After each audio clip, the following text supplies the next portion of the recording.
Matapos ang malawakang pagbaha sa Tuguegarao City, mga tinatamaan ng alipunga patuloy na dumarami. Naritong report.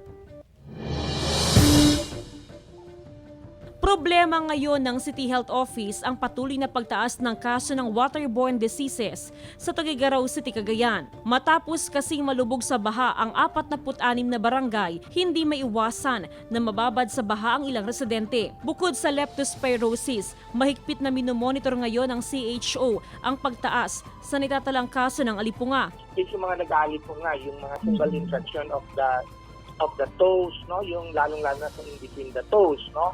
At marami yan because nababad sila sa tubig baha. Sapat ang supply ng prophylaxis para sa leptospirosis. Ang problema nila sa ngayon ay ang supply ng gamot para sa alipunga. Wala na kasi mabiling gamot sa syudad, maging sa mga karatig bayan. That's what we're asking from our generous donors, no? Kung pwede lang yung ointments, no? Yung topicals, no? Na para sa fungal infection. Ito yung mga ketoconazole, cotribazole, no? Ito yung mga kailangan natin. At saka para, of course, some steroids para sa katin. Dahil walang gamot, ilang residente sa Barangay Linao East na tinamaan ng alipunga nakadepende na sa home remedy o alternative medicine. Ano ng saging? Yung tangkay ba yun? Tawag doon. Yung sa dahon.